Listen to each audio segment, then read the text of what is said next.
Tere ka minu poolt. Anti Tooming, olen Keskkonnaministeeriumist. Paljudega oleme tuttavad siin, kes siin veeettevõtjate poolt on siin või konsultandid, aga kes mind ei tea, et siis meil Keskkonnaministeeriumis selline veeosakonnas selline büroo, kes siis tegeleb veemajanduse erinevate meetmete väljatöötamise ja rakendamisega, et on projektide büroo, olen selle büroo juhataja ja antud meede on siis ka nii-öelda meie ja koostöös heade kolleegidega KIK-ist kätetöö, et selline toetusmeede välja tuua.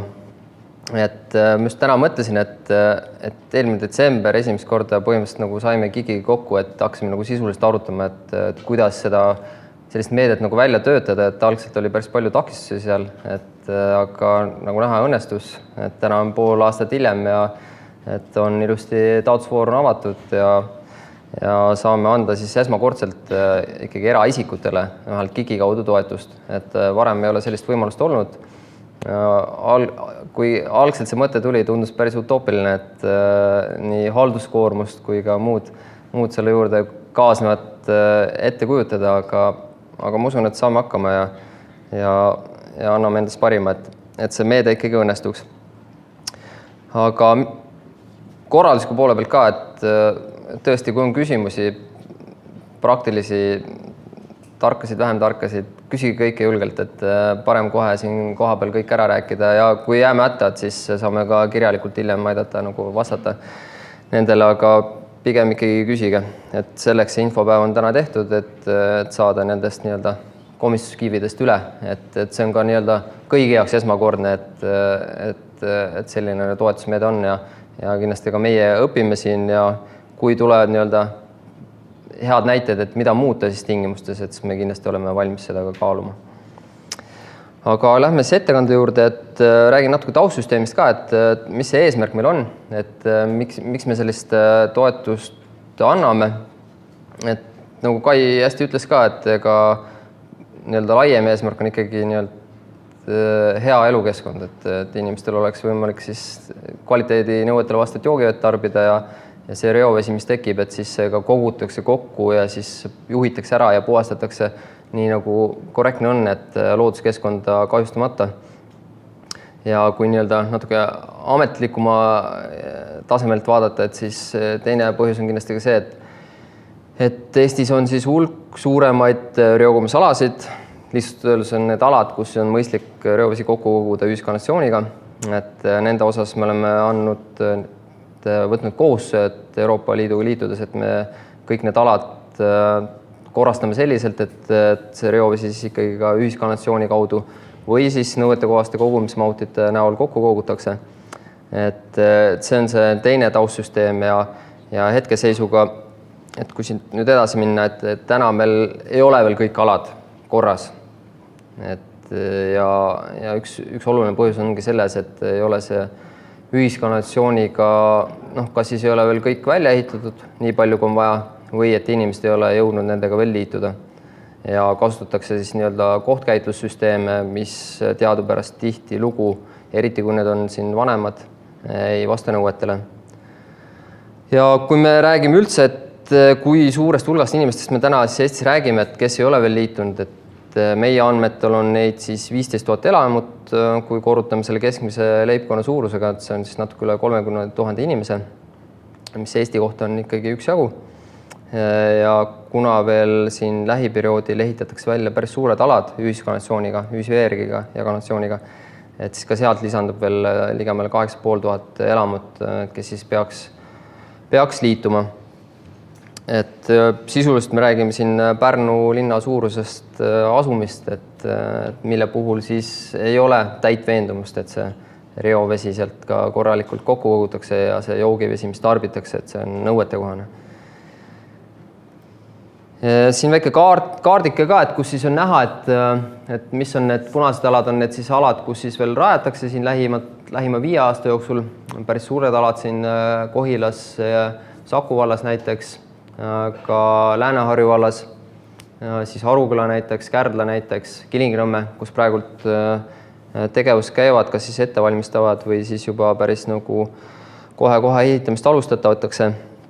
Aga need ülejäänud 7 või sinised alad nii-öelda on siis need, kus on küll välja ehitatud infrastruktuur, aga ei ole siis inimest veel piisaval hulgal liitunud, et nagu peaks. Et neid alasid on Eestis ka tegelikult päris palju veel, kuigi me saame üleüldise pildina öelda, et ei ole nüüd nagu väga halb meil Eestis seis, et võrreldes teiste naaberriikidega. Aga siiski, et on veel nii-öelda mõned 10% paljuski nagu veel liitumata, et kui me neid kogumisalasid vaatame, et selles suhtes me loodame, et see meede aitab sellel kaasa, et mitte küll ainuksena ta ei aita kaasa, et kindlasti on siin vaja ka seda teavitustööd teha elanikkonnale, et inimesed saaksid aru, et see nii-öelda mittevastav kogumismahuti võib nii enda põhimõtteliselt kaevuvett rikkuda kui ka naabri oma. Ja et looduskeskkonna eest me vastutame kõik ühiselt, et seda me peaksime ka ühiselt nii-öelda hoidma. Ja millest siis vajadus ikkagi tekkis, et miks me tahtsime nii kaugele minna, et hakata päris eraisikut toetama, et seni on siis väga-väga palju ikkagi investeeringuid tehtud, arvestades meie Eesti väiksust, et suurusjärk võime öelda, et alates siis iseseisvumisajast on ligemale 1,5 miljardit eurot siis selle ühisveevärgiga kanalisatsiooni alla piltlikult öeldes maetud, et kuna paljud asjad on ka seal maa all, neid ei ole näha, et aga hoolimata sellest ei ole veel suurusjärk 1/3 majapidamisi liitunud nende liitumisvõimalustega, et loomulikult väga suur hulk oli juba varasemalt liitunud, aga ikkagi kõik need infrastruktuuri rajatised ja torustikud ikkagi, millest me põhiliselt räägime, et nendega ei ole veel siis suurusjärk 1/3 liitunud. Ja see siis avaldab mõju, et võib-olla ka sellist mõju, mida esmapilgul ei arvakski, et üks asi näiteks on see, et kõik selle väljaehitamise kulud täna maksab kinni siis juba liitunud elanik, ehk siis seda rajatud vara peab nii-öelda amortseerima, koguma raha tulevikus väljavahetamise jaoks ja täna maksavad selle kinni siis liitunud elanikud, mitte need, kelle jaoks see rajati. Et see on nii-öelda taustsüsteem. Ja nagu ütlesin ka, et siis paljud sellised lahendused tänaste uuringute põhjal ei vasta nõuetele, kui on kohtkäituslahendused, kogumismahutid, settekaevud, kuidas iganes nimetada, et eriti kui nad on siin üle juba 20-30 aasta vana, ja võib-olla sellist materjalist, mis ei pea selle ajahambale nii hästi vastu, et siis on selge, et nad ei vasta nõuetele. Ja oleme siis ka ise ja ka siin veeettevõtted, KOV-id teadupärast on erinevaid meetmeid üritanud rakendada, et siis seda liitumist soodustada nii prääniku kui piitsaga, et vabastatud siin liitumistasust näiteks antud järelmaksuvõimalusi. See on kindlasti oma efekti andnud, aga nagu näha on, et ikkagi see päris suur hulk veel elanikke ei ole nagu jõudnud sinnamaani, et liituda.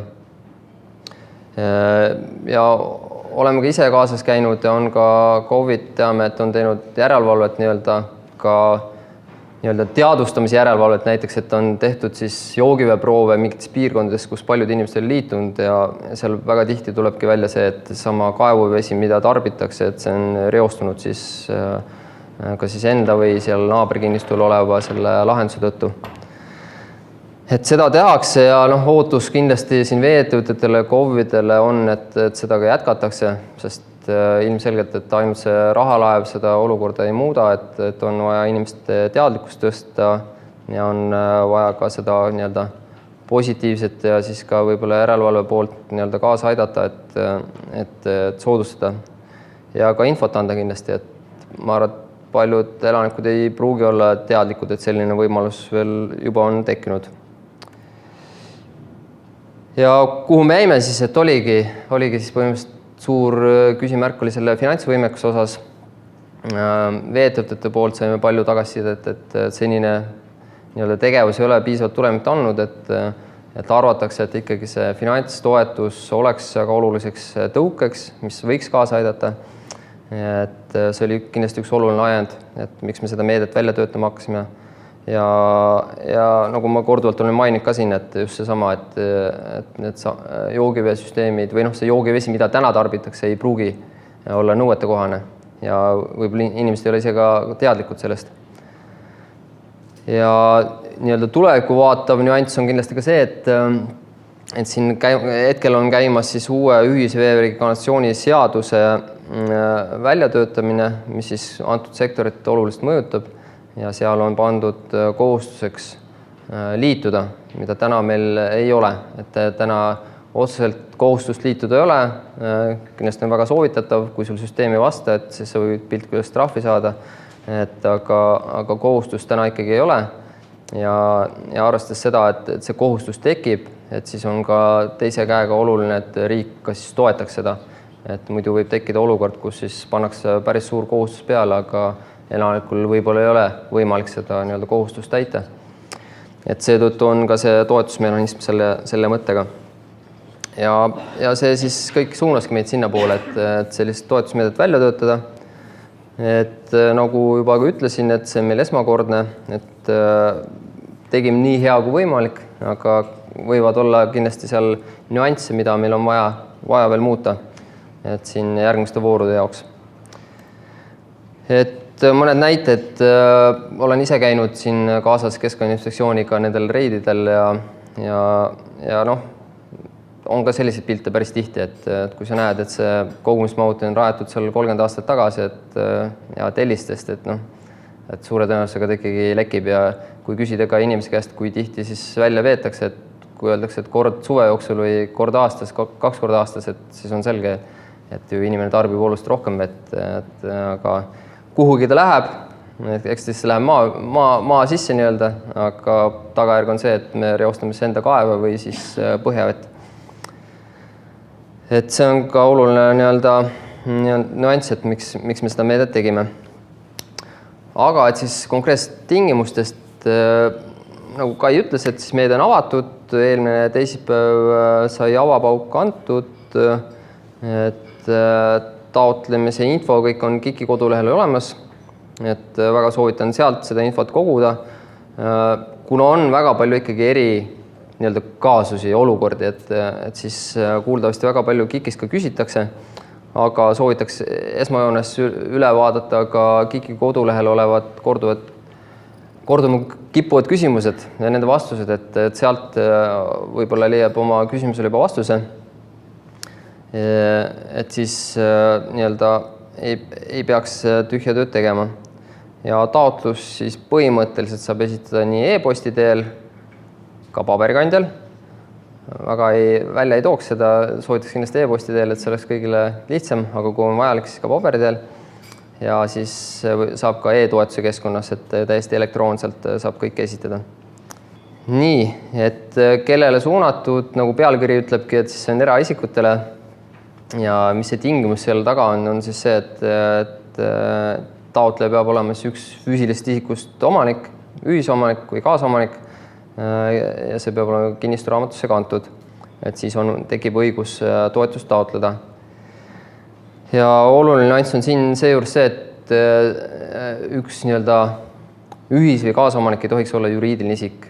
Et taust on sellel siis see, et mitte, et me siin mingeid väikeärisid tahaksime torpedeerida, aga et automaatselt tekib sellisel juhul küsimus riigiabis, et anname kellelegi toetust, mis võib tekitada ebasoodsa turutingimused, et see on meil välistatud, et seetõttu siis ei saa olla ühis- või kaasomanik juriidiline isik. Ja oluline nüanss siin, mida tahaks eriti kohale tulnud veetöötajatele üle rõhutada, et on juba näiteid, minu teada Saku vald näiteks on seda teed minemas, et kogutakse kokku tõesti siis need elanikud, keda teatakse näiteks, et ei ole võimelised ise seda taotlust taotlema ja siis ka nagu projekti ellu viima. Et siis veeettevõtjad minu silmis vähemalt oleks kõige nii-öelda parem juriidiline isik, kes seda teha saaks. Et seda on võimalik volituse alusel teha.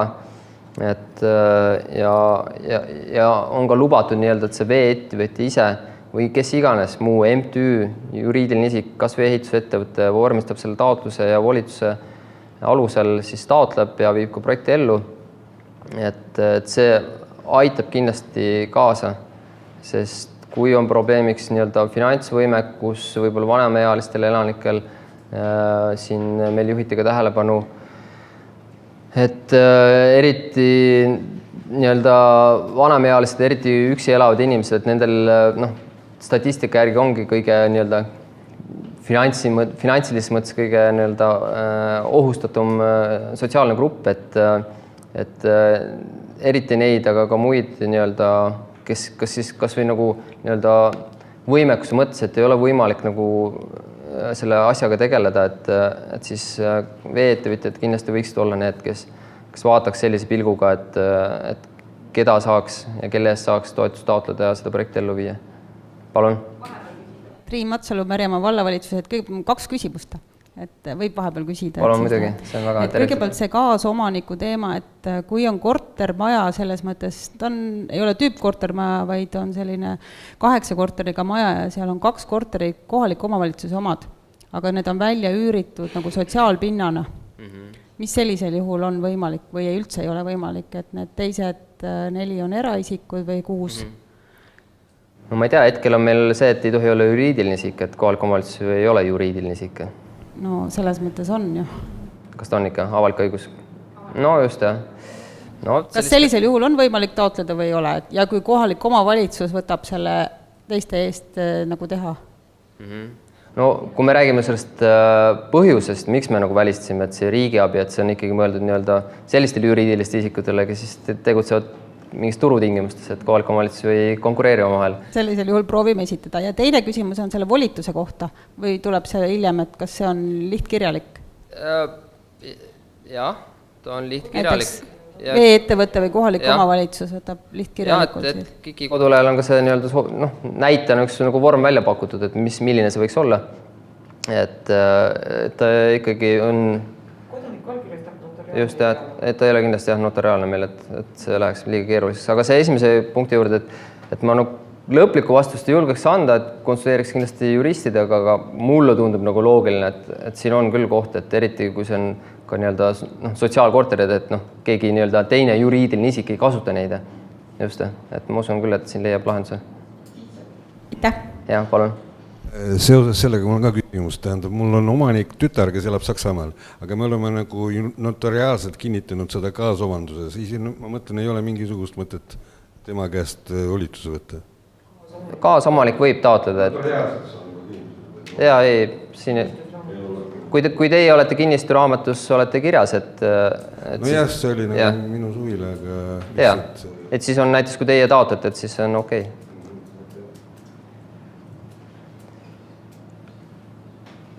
Taotlusele peab lisama kinnistusraamatu väljavõtte? Ei pea. Mul on head nõunikud siin esireas, et ei pea.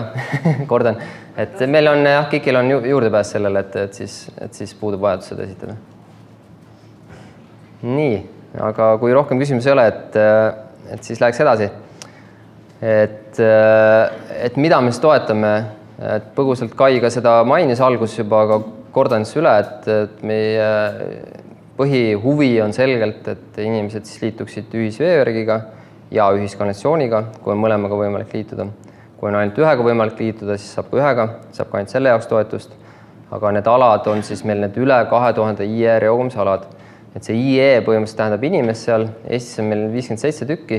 Lihtsustatud öeldes on kõik ikkagi tegemist suuremate asulate linnadega, kus on siis üle 2000 inimese valdavalt. Mõni koht on ka selline, kus on alla 2000, aga seda mul siin ettekandest tuleb ka välja ja ka KIK-i kodulehel on see nii-öelda lahendus olemas, et kus siis saab oma aadressi sisse kirjutada ja saab koheselt vaadata, et kas siis see kinnistu asub sellel alal või mitte. Ja kui on ridaelamud või siis paariselamud, et nendel puhul on võimalik ka esitada nagu kumma erinevate nende sektsioonide jaoks taotluse eraldi seisvalt, et kui on liitumised, siis nii-öelda selle sektsiooni põhiselt. Et meil muidu on üldine tingimus on küll, et ühe kinnistu kohta siis saab ühe taotluse. Aga kui on selline erilahendus, et siis on võimalik erinevad taotlused ühe kinnistu kohta esitada.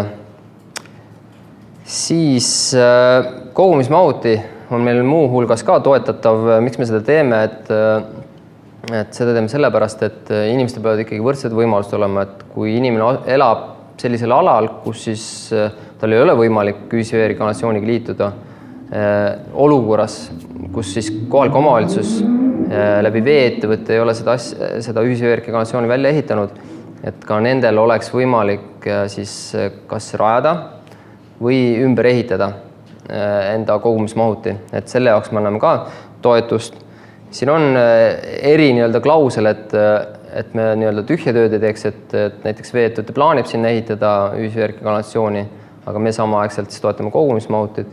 Et selle jaoks on siis pandud kinnituse esitamise kohustus, kas on see esitatud või kinnitatud vee-ettevõtte poolt või siis kohaliku omavalitsuse poolt, et 5 aasta jooksul ei plaanita seda ka teha sinna torustikku rajada.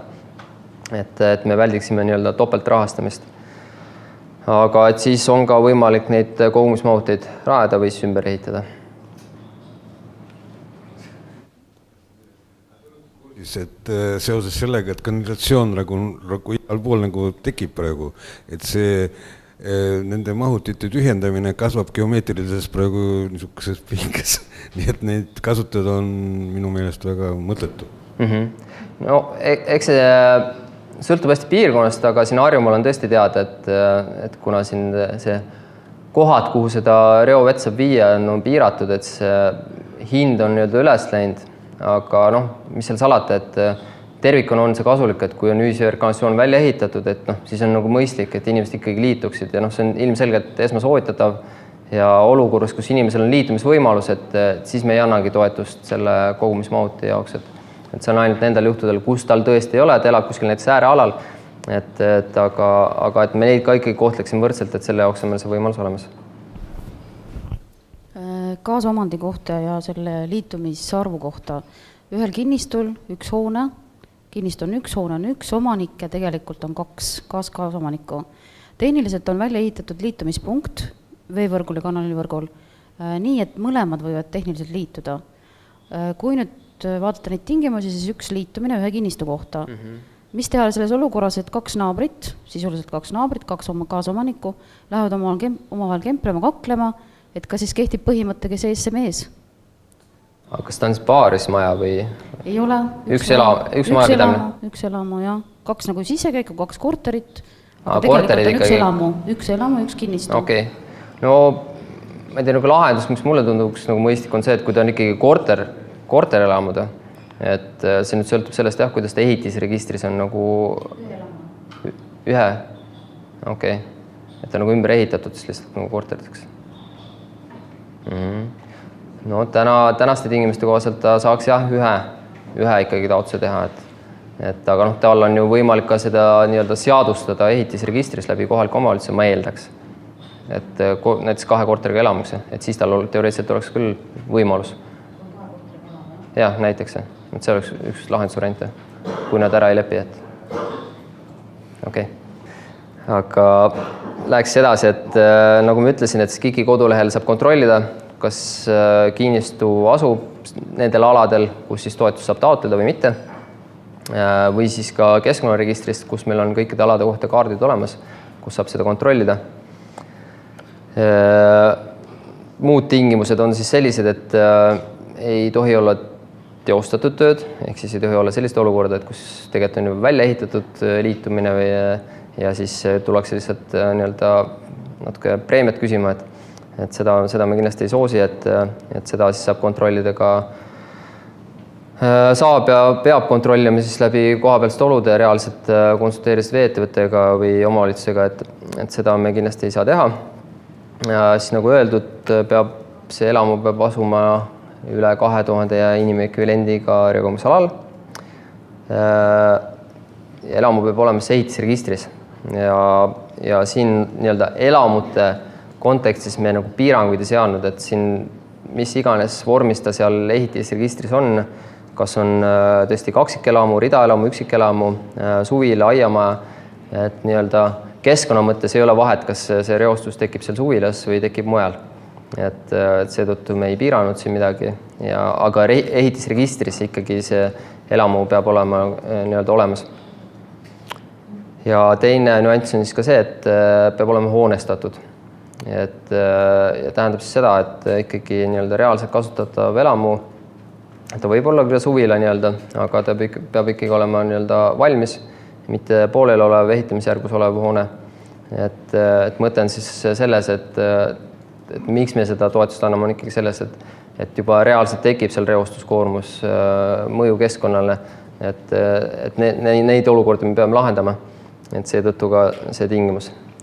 Ja üks nüanss, mida siin ei ole, aga ma ütleks kindlasti välja, on ka see, et see liitumine saab siis teha ikkagi selle elamuga reaalselt majapidamisega, et kus siis ka reovett tekib, ehk siis me ei toeta sellist olukorda, et ühe kinnistu peal näiteks tahetakse 3 hoonet ühendada, et sauna, ma ei tea, garaaži, et neid saab nii-öelda ikkagi ise teha oma vahenditega, aga siit meetmest selle jaoks me toetust ei anna. Siit me anname ikkagi ainult selle ühe majapidamise, ühe eluhoone tarbeks. Tere! Et kas seda kasutusvalmidust peab tõendama ka kasutusloaga? On see oluline, et see kasutusluba, et paljud ehitised on, inimesed elavad, aga neil ei ole kasutusluba olemas praegu? Jah, mul ka ei ole. Just. Et ma uurisin ka seda, et ma küll ei ole kaua selles kohas elanud, aga ikkagi 60-70% Eestis on ilma kasutuslubadeta. Et siis me saime aru, et me ei hakka kindlasti seda tingimust panema. Et me lähtume ikkagi nagu nii-öelda reaalsest olukorrast. Ja noh, millest meie lähtume nagu selle puhul ongi see, et kas ta on ehitisregistris või ei ole. Kas taotlus võib sisaldada ka ülepumplat? Kui praegu kinnistu piiril on viidud välja surve torustiku otsad, kas nüüd kinnistu omanik võib esitada taotluse selle ülepumplale? Lihtsustatud öeldes on see, et ma küll jõuan natuke hiljem selle juurde, aga KIK siis toetab fikseeritud summana. Et sõltuvalt sellest, kui pikk on see ühendustorustiku pikkus, 3 kategooriat on kuni 10 meetrit, 10-20 meetrit ja üle 20 meetri. Ja KIK annab siis toetust nagu konkreetse summana ja see, et kas elanik teeb selle summa eest ka selle pumpla, et KIK seda sellest nagu ei kontrolli, et see on nüüd selle kinnistu konkreetse tehnilise lahenduse küsimus. Küll aga me ei anna selle jaoks mingit eraldi seisvat nagu täiendavat toetust. Ehk siis te peate hakkama saama lihtsalt selle sama summa sees ja keelatud see ei ole.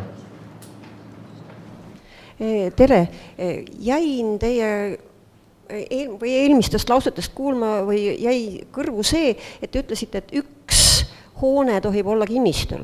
Meie kinnistu koosnebki 2 elumajast, korterid mõlemas. Kas me sellisel juhul siis ei kvalifitseerugi või? Ei, küsimus ei ole siin, et kas ei kvalifitseeru, aga kas ma saan õigesti aru, et see on 2 kortermaja? Meil on 2 kortermaja ühe kinnistu peal, meil on 1 kinnistu. Okei. Ja kuidas ta ehitisregistris on siis? Ehitusregistris ongi 2 eraldi maja. Sest läbi aegade on see jäänud niimoodi kaugetest aegadest, et on 1 kinnistu. Tundub selle järgi, et siin esirida noogutab kõik, et kvalifitseerub. Et küsimus ongi pigem nagu ehitisregistris, et kui seal on selliselt nagu tõesti nii-öelda kirjas, et on nagu, ma ei tea siis, kuidas ta on see. See on nagu kaksikelamu case, me ei ole ju seda öelnud, et kinnistul ei või olla mitu hoonet. Kinnistu kohta võib ühe taotluse. Ja juhul, kui seal on, eks ole, korterilamu või nagu mitu, eks ole. No tunduks küll nii, et see on nagu abikõlblik, et ja kui need tingimused on ka selliselt väljastatud nii-öelda, või samas ma ei kujuta ette, et veettevõtjal on küsimus, et kas siis on teil 1 liitumispunkt või on nagu eraldi või 1, jah? Ma ei tea, see Narva näide, et kuidas seal see 1 liitumispunkt? 1 liitumispunkt on tehniliselt 2 välja liiku. Liitumist võib teha ühte punkti. Okei, niimoodi on lahendatud. No loogiline. Okei. Tundub, et on okei. Et me nagu üldiselt plaanis ei piira seda ära, et küsimus on tõesti see, et mõte on selles, et me ei hakka toetama liitumiste tegemist siis nendele saunadele või mingid garaažidele või muudele abihoonetele, et ikkagi elamud on see fookus. Nii, aga mis siis veel? Mida on vaja siis esitada, kindlasti on see liitumistaotlus, mis tuleb veeettevõtjale esitada, et elamut soovitakse liita siis ühisveerikanalisatsiooniga ja ka veeettevõtja poolt väljastatud liitumistingimused. Et need on siis 2 põhilisadokumenti, mida me tahame näha. Et ja lisaks nii-öelda tavapärasele olukorrale või tavapärastele liitumistingimustele, mida vee-ettevõtjad välja annavad, on siis meie soov nendes näha ka selle liitumispunkti asukohta, et me suudaksime hinnata seda kaugust siis elamuni, et kui palju neid meetreid neid on vaja välja ehitada ja selle kaudu lõpuks ka kontrollida siis seda gruppi kuuluvust, et kas ta on siis kuni 10 meetris grupis või teistes. Ja lisaks ka see nüanss, et kas liitumisvõimalused on ainult ühe teenusega või on mõlema teenusega võimalik liituda. Ja see haakub ka siis selle nii-öelda tingimusega, et kui on ikkagi võimalik liituda nii veega kui kanaliga, et siis peab liituma mõlemaga. Et siin on taust kindlasti selles, et soovime siis nii-öelda kasutusse anda või rakendusse panna ikkagi need tehtud investeeringud, et mida siis vee-ettevõtja ja kohalik omavalitsus on teinud, et ei oleks nii, et liitutakse ainult ühega, aga teisega ei soovita, sest näiteks endal on kaev, mida tihti küll on ju, et KOV ei saa ju keelata seda kasutada, aga sellega me üritame siin kaasa aidata ja suunata ka siis sellele, et inimesed liituksid tõesti mõlema teenusega. Mul on küsimus nende koordinaatide osas, kui kohalikul omavalitsusel on oma kaevud kõik ära mõõdetud ja need koordinaadid ilusti olemas, siis nüüd see teine pool, mis sinna maja juurde läheb, kuidas siis neid koordinaate, kes peab määrama, ja kui ma nüüd võtan välja selle uhke juhendi teostusmõõdistamise, mille juurde te ilmselt tulete, kes seda tohib teha, mis tingimustel ja kuidas kogu see asjandus peaks siis välja nägema, et te saate koordinaatide järgi mõõta neid meetreid siis, kui palju seal on tulemas? Need esialgsed XY koordinaatid, et siin on eeldus, et need me saame siis vee-ettevõtjalt ja elanik oma nii-öelda majapidamise kontekstis ei pea midagi täiendavalt lisama sinna. Aga kui nüüd on see projekti ellu viidud ja siis tingimuseks on tõesti see, et peab olema tehtud teostusmõõdistus ja teostusjoonis ja selle nii-öelda tingimused sätestab meil majandus- ja kommunikatsiooniministri määrus, mis siis annab konkreetsed alused, et kuidas see peab olema, et lihtsalt öeldes peab olema nii-öelda ametlik geodeet, kes selle üles mõõdab. Ja Eestis on teatavasti geodeetide ühing, et seal see nimekiri on päris pikk, kes neid töid teostab Eestis. Aga ütleme nii, et paljud vee-ettevõtjad täna juba küsivad sellist teostusjoonist, et see meile oli see täiendavalt vajalik selle jaoks, et siis tõesti hiljem hinnata, et kui palju meetreid rajatakse, et siis saaks seda toetuse suurust määrata. Tahaks küsida, et meil on 2013. aastal tehtud juba see projekt nagu valmis, et sinna majani välja. Kas see sobib siis selleks teostusjooniseks? Sest seal on kõik need meetrid ja kõik igasugused muud asjad peal. No paraku ehituse käigus võivad asjad muutuda, et seetõttu on ka tavaehitus tavapärane, et on küll projekt, aga hiljem ikkagi tehakse üle see. Ta võib suuresti kattuda, võib-olla te saate tänu selle soodsamalt tehtud, aga ikkagi seda teostusjoonist on lõpus ka ikkagi vaja. Nii, et siis liitumistaotus, liitumistingimused, need on tõesti olulised. Siin loodan ka vee-ettevõtjate mõistlikkusele, et ta arvestatakse, et need 2 lisatingimust meil on, et neid ka sinna sisse kirjutatakse või kui on näiteks välja antud juba tingimused, et siis on võimalik täiendada neid liitumistingimusi, et oleks võimalik seda taotlust korrektselt esitada. Ja siis kogumismahutite puhul on natukene täiendavat nõuded, et nagu ma ütlesin algselt ka, et seda üldse saada taotleda, et siis on taotluse juures vajalik juba esitada kinnituse kas siis omavalitsuse poolt või siis vee-ettevõtja poolt, et sinna ei plaanita seda ühisveevärki kanalisatsiooni rajada lähema 5 aasta jooksul, et see siis tuleb koos taotlusega esitada. Et vältides tõesti olukordi, et soovitakse rajada kogumismahuti, aga näiteks 2 aasta pärast on tegelikult plaanis juba sinna ehitada see liitumispunkt välja. Nii, volitusest juba rääkisime, et see tuleb ka siis juurde lisada juhul, kui volituse alusel taotletakse. Kui ei taotleta, kui taotletakse oma kinnistu osas, et siis kindlasti seda ei pea esitama. Aga mis siis veel täiendavalt on vaja esitada, on see, et kui näiteks liitumispunkt asub eemal ja selleks, et sinna jõuda, tuleb läbida naabrikinnistuid, et siis on ka vajalik nii-öelda mitte notariaalne, vaid lihtkirjalik siis kokkulepe nende kinnistuomanikega. Et see on ka vältimaks siis riski, et võib-olla ei õnnestu üldse sinna seda toru ehitada.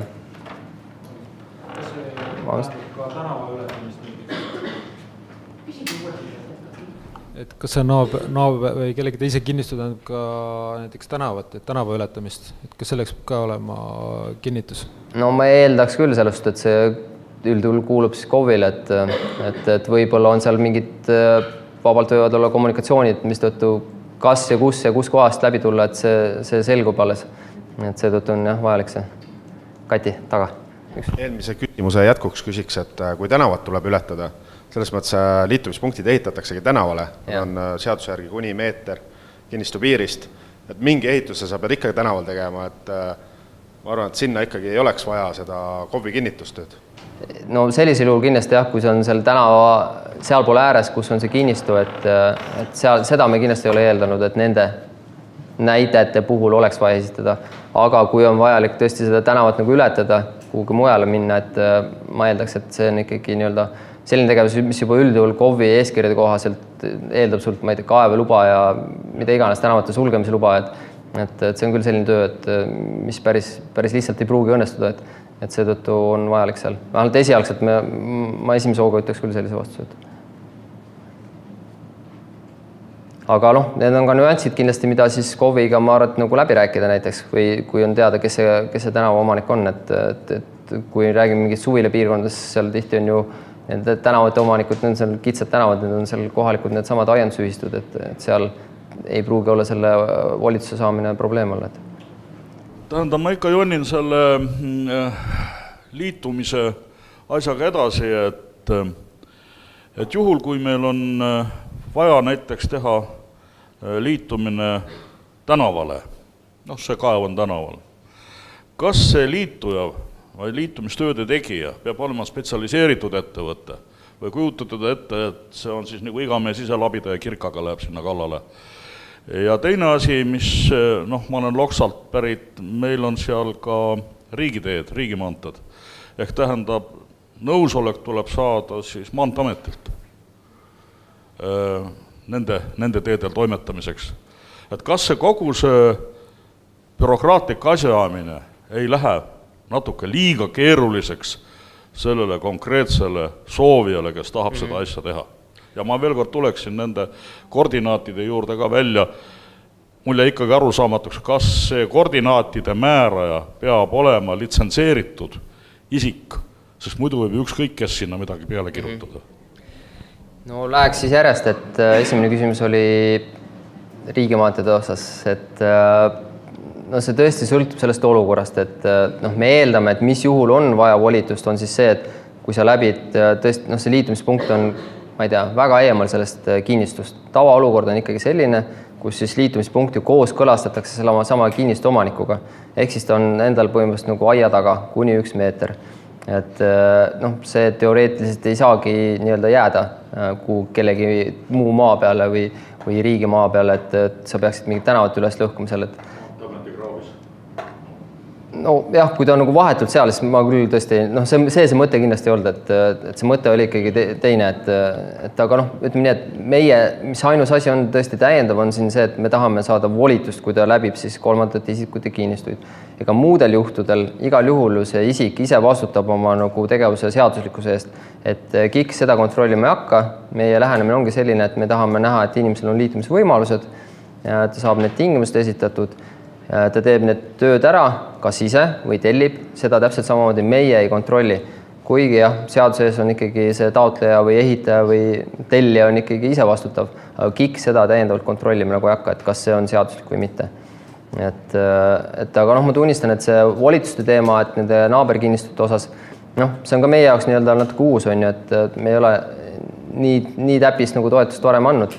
Aga mõte on ikkagi selles, et kui läbitakse ja kui näiteks see volitus on puudu seal ja KIK nagu näeb, et kus on see liitumispunkt, kus on see majapidamine, kus on vaja esitada, et siis saab nagu ka nii-öelda olukorra põhiselt läheneda sellele ja nagu hinnata, et kas seda on vajalik või mitte.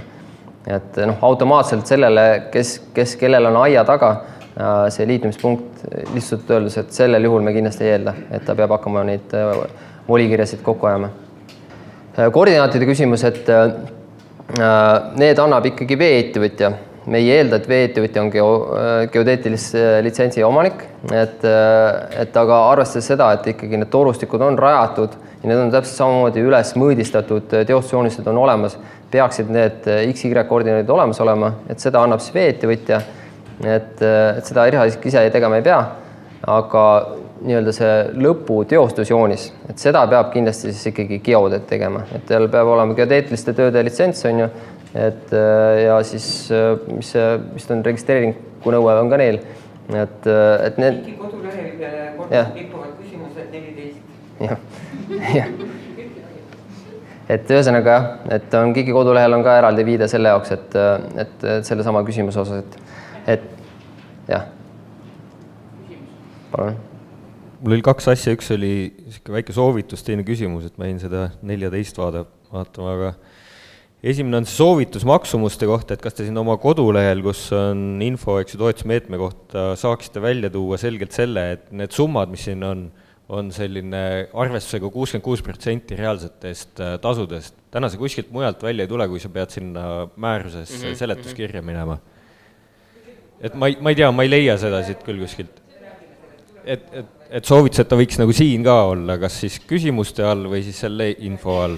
Ja teine asi see, et äkki tooksite välja ka siia need võimalikud kaasnevad kulud, mis on näiteks selle teostusjoonise koha pealt, ma ei tea, projektdokumentatsiooni koostamise koha pealt, et nagu erinevad stsenaariumid väikse siis nagu võimalike kuludega, et kui inimene seda loeb, arvu, milline osa talle endale rahakoti peale. Jaa, see on tehtav kindlasti, et siis teine, ja siis on küsimus. No kulusid meil on võib-olla tõesti, segan vahel, et neid kulusid võib-olla on täpselt raske tuua, aga see mõte, et lihtsalt neid tegevusi välja tuua, mis kaasnevad. Mingi orienteeruv summa, eks kõik sõltub kõigest, eks ju, aga mingi geodeedi, ma ei tea, tunni maksumus või siuksed asjad nagu võiks, eks ju, mingisuguste näidete põhjal välja tuua. Siis on küsimus selle kohta, et kus on siin see punkt 3, et KIK teeb otsused siis rahuldamise kohta, et kui kaua see aega võtab taotluse esitamisest otsuse siis kätte saamiseni? Et see välja tuua, jah? Ei, see on hea mõte, jah. 50 päeva on nagu määruse alusel antud. Eks siin nüüd algusperiood on kindlasti, võib juhtuda, et see võib ületada, kuna siin tõesti taotlusi on palju, aga ette on antud 50 päeva ja ma eeldan, et enamasti ikkagi selle raames saadakse hakkama. Aga lihtsalt algusperiood peab lihtsalt arvestama, et siin võib juhtuda, et võib nagu üle minna. Aga ka see on hea mõte, ma arvan, et seda täiendada küsimuse vastuseid, et... Mul oli küsimus. Enamik taotlejaid, kui pöördud meie poole, tulevad taotlema ilma tööprojektita. Meie seda liitumispunkti teame, aitame neile taotlusi koostada. Maa-ameti geoportaalist vaatan selle pikkuse järgi. Umbes arvatasime ära, et alla 10 meetri. Taotluse kirjutasime alla 10 meetri, fikseerime selle summa ära, küsime nii palju raha. Kui juhtub nüüd, et faktiliselt tegelikult peale tööprojekti ja teostusjoonise kohaselt ja tegelikult ehitustööd näitavad, et toru pikkus on pikem kui 10 meetrit. Mis saab siis? Kas siis otsustatakse uus summa? Et jah, et see mõte on selles ka määrus on selline, et see esialgne nagu grupp nii-öelda tuleb tõesti taotluse juures määrata, aga hiljem ikkagi selgub sellest teostusjoonist, sest et kui ta isegi kuulub esimesse gruppi ja läheb kolmandasse gruppi, et see on kõik nagu okei, sest et ega ei täpselt ju ehituse käigus võibki muutuda olukorda, et kus saab minna ja kus ei saa minna, et see kindlasti ei piira. Ja tõesti vastupidi ka, et kui ta on algselt nagu nii-öelda suuremas grupis ja langeb väiksemasse, et see sõltub ikkagi teostusjoonisest. Ma tahtsin ka küsida, aga võt, kui on tehtud juba see tehniline, mitte tehniline taotlus, tehniline nagu see näide, seal on pandud palju meetrit tuleb ja kõik. Kuhu ma pean seda saatma nüüd? Kas te võtate ühendust selle Strantumiga, kes teeb seda tööd või ma pean kõik selle projekti lisada sinna taotluse juurde? No tegevus ikkagi on taotleja ehk siis teie enda vastutada, et KIK annab lihtsalt esialgu otsuse, et te olete abikõlblik, te saate toetust, aga see toetus ikkagi makstakse välja lõpus. Ei, ma saan aru, aga kõik see tegevus... tehnilised tingimused seal on teile? Jah, taotlus koos siis liitumistaotlusega ja tehniliste tingimustega tuleb esitada tõesti KIK-ile ja kui tuleb otsus, et toetuse otsus, et siis see nii-öelda edasine tegevus, et liitumislepingu sõlmimine või projekti koostamine, et see on kõik kohaspetsiifiline, et see on siis, peate ikkagi ise seal Strantumiga nii-öelda edasi tegelema, et seal KIK enam ei sekku vahele. Ei, seda ma saan aru, aga lihtsalt kui ma annan teie taotluse, ma pean kõik seda lisama sinna, kõik need manused. No liitumistingimus ja liitumistaatus on mulle jätkub sellest, ma panen jah või ei. No ikkagi tingimusi on ka vaja, et siis see mõte on selles, et me näeme ära, et kas siis on võimalik liituda ja kas on mõlema teenusega võimalik liituda. Ja erinevates alades see liitumistasu on ka muutlik, sellepärast ma tean, eelmine aastad oli 37 €, praegu 400. Miks tähendab niisugune järsk muutus? Te olete Harku vallas, jah? Jah. Tuttav teema juba. Ja ma tean isegi rohkem on praegu 800 juba. Ja liitumistasusid tõesti on väga erinevalt, sest see sõltubki sellest, kui suured kulutusi on tehtud siis selle veeettevõtja ja kohaliku omavalitsuse poolt välja ehitamiseks. Ma ütlen kohe ära, et meie väga selge soov ja soovitus ja palve veeettevõtetele omavalitsustele oli see, et palun ärge rakendage liitumistasu selleks perioodiks.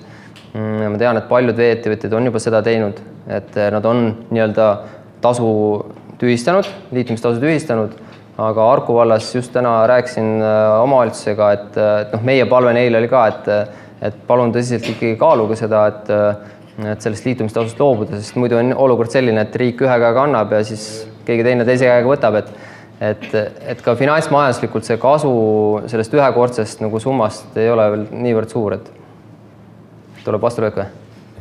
Ma toon näite Kärdlast, et seal esimene aasta ehk siis 2019. aasta lõpuni on liitumine tasuta ja siis 20. aasta on 2020 on 50%.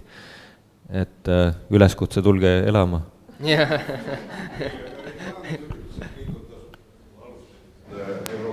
No eks nad väga paljud veettevõtted tõesti algsetel perioodidel tegid ka seda nii-öelda soostamaks, et inimesed liituksid. Kus see läks nüüd 15% oma finantseerimist? No ega need suurte projektide nii-öelda selle torustiku väljaehitamiseks, seal on kogu aeg olnud see, et see miinimum on nagu 15% ja ütleme nii, et täna kõik need veettevõtjad ja liitumistasud, mis on määratud, on ka ainult selle ulatuses, mis ei ole toetusega tehtud, ehk siis piltlikult öeldes ka siis 15% ulatuses koosneb see liitumistasu, et ehk siis kui neid suuri projekte ei oleks olnud ja Euroopa toetused ei oleks olnud, et siis see liitumistasu oleks võinud vabalt olla seal 4000 €, et kui peaks veeettevõte ise selle välja ehitama või KOV, aga õnneks meil on need toetused olnud ja aga ma olen nõus sellega, et see võiks olla 0 täna, arvestades tänast seda toetust riigi poolt. Tulge siis ka Rae valda elama. Väga hea. Jah, no me loodame, jah. Vabandust, mis koht? Tallinna Vesi. Ma arvan, et see sõltub hästi piirkonnast, et kui on näiteks arendatud mingi piirkond välja, ma ei tea, viimase 5-10 aasta jooksul, see Tallinna Vesi on selle raha sinna pannud, et siis ta suure tõenäosusega küsib. Aga kui on ikka mingi vanem piirkond, et siis võib täitsa vabalt olla, et ei küsita. Et see sõltub hästi kohaspetsiifiliselt, et seda peaks ikkagi kohaliku veettevõtja käest küsima.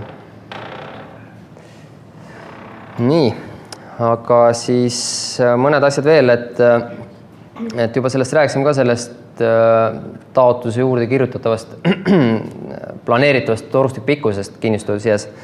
Et seda on võimalik tõesti selle geoportaali abil teha, Maa-ameti oma, et palju see on, et saada see esialgne teada, et see on kindlasti kõige mõistlikum. Aga see ei fikseeri siis lõplikult midagi ära, et see täpne maht on, nagu ma ütlesin, siis ikkagi teostusjooniselt tulev. Ja toetusest juba rääkisime, toetuse suurusest, et siin me ka esmakordselt rakendasime siis sellist lahendust, et me arutasime piltlikult öeldes ise välja, mis üle Eesti võiks keskmine maksumus meetri puhul olla, erinevate gruppide puhul olla ja jagasime siis 3 gruppi need ära ja arvestasime sellest, et toetuse suurus on siis 66%. Ja see 66% siis ühtib ka riigi senise nii-öelda tegevusega läbi hajaasustuse programmi, et kuna seal on täpselt sama suur toetuse määr, et ei tekitaks ebavõrdset olukorda, et siis sai see toetuse määr ka sellisena välja töötatud. Et siin on need summad, et ja siin on juba tõesti see nii-öelda toetuse summa, et see ei ole siis selle kogu tegevuse nii-öelda eelduslik summa. Et sõltubki, et kas siis on nagu ühe teenusega liitumine, kahe teenusega või kogumismahuti. Et siis nende puhul on erinevad toetuse suurused ja sõltuvalt, millisesse gruppi nii-öelda langetakse, et vastavalt sellele see toetuse suurus ka on. Ja see siis, kordan veel üle, makstakse välja ikkagi pärast seda, kui kõik tegevused on tehtud, on liitutud, teenusleping on sõlmitud, et alles siis, et makstakse välja see. Et enne peab ikkagi nii-öelda oma kuludega või siis sõltub, kes seda nii-öelda ellu viib, kui on veeettevõte, et siis veeettevõte enda kuludega ära tegema, aga hiljem saab siis selle toetuse alusel kätte. Ja need tegevused alates siis nii-öelda tegevuse alustamisest peab olema tehtud 6 kuu jooksul ja seejärel siis ei pea 6 kuud ootama, kui saab kiiremini, et kui on tehtud, teenusleping on sõlmitud, teostusjoonis on tehtud, et siis tuleb esitada KIK-ile taotlus väljamaksmiseks. Ja seal on meil siis teatud tingimused, mida peab täitma, et üks olulisemad ongi see, et on teenusleping, ehk siis see näitab ära, et tarbija kinnistu on siis liitunud ühisveekanalisatsiooniga, on sõlminud selle kasutamiseks ka teenuslepingu. Tihtilugu eeldab see ka veeettevõtja nii-öelda kohapealset kontrolli, ehk siis me nii-öelda usaldame selle teenuslepingu näol siis veeettevõtted, kes siis piltlikult öeldes kontrollib kõik üle, et kõik on tehtud vastavalt nõuetele, torustikud on ehitatud vastavalt tehnilistele tingimustele ja on reaalselt nii-öelda asutub, kui seda teenust tarbima. Et see on põhiline tingimus, mida me tahame siis näha. Aga nagu juba oleme rääkinud, siis ka kindlasti teostusjoonis, kust me saame teada selle pikkuse, et see peab olema ja see siis peab olema ka tehtud vastavat tööd tegeva nii-öelda ettevõtte isiku poolt, et nagu ütlesin, lihtsalt öeldes geodeedi poolt, et neid isikuid on võimalik siis leida ka, ma ise hiljuti vaatasin, et Eesti Geodeetide Ühing, et nende kodulehel on need eraldi välja toodud. Ja siis sellest tekkivast nii-öelda meetri arvust, et sõltub, et tõesti, et mis gruppide kuulub siis, et vastavalt sellele on see ka toetuse suurus.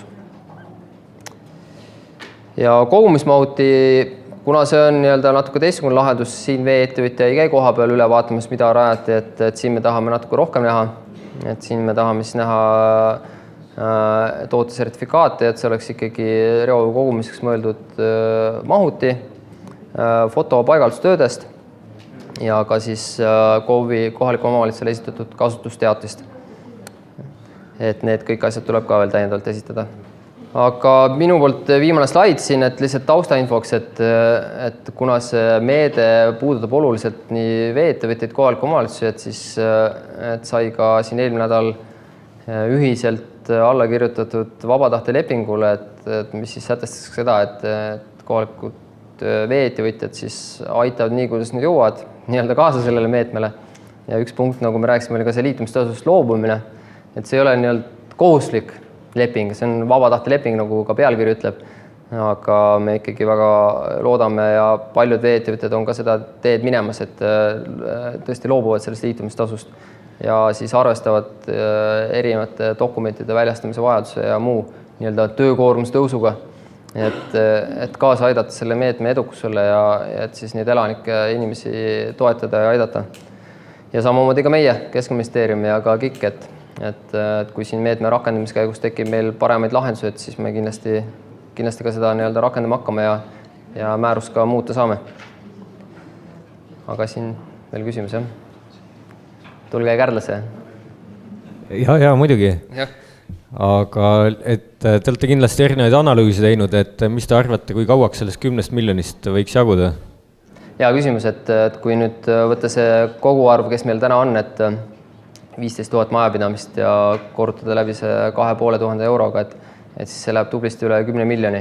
Et ehk siis nagu, kui inimesed on aktiivsed, et siis meil kõigi jaoks sellest rahast ei jagu. Et seetõttu soovitame ikkagi esimese hooga mõelda. kuidas? No 5000 taotlust on keskmise hinna järgi nagu saaks justkui taotleda. Et see vajadus ületab tänaseid võimalusi, aga kuna see on niisugune tore meede, et eraisikuid aitame, et tundub, et poliitikuid ja erinevaid asutusi ka see nii-öelda paelub see teema, et siis on võimalik, et leiab poliitilist toetust, et on võimalik seda raha nagu juurde tekitada sinna. Aga hetkel mingit kindlust ei ole, et seetõttu soovitaks nagu nii-öelda kiirustada, et aga jah, selline see seis on, kõikide jaoks nagu raha otseselt ei ole. Aga saab jooksvalt seda infot ka kuskilt, et palju juba laekunud on? Just jah, ma arvan, et kõik on ise ka huvitatud sellest selle info jagamisest ja seni me oleme seda jaganud juba, et kui palju taotletud juba on ja palju seal raha veel kapis järgi on, et praegult veel on. Aga aitäh ja jõudu meile!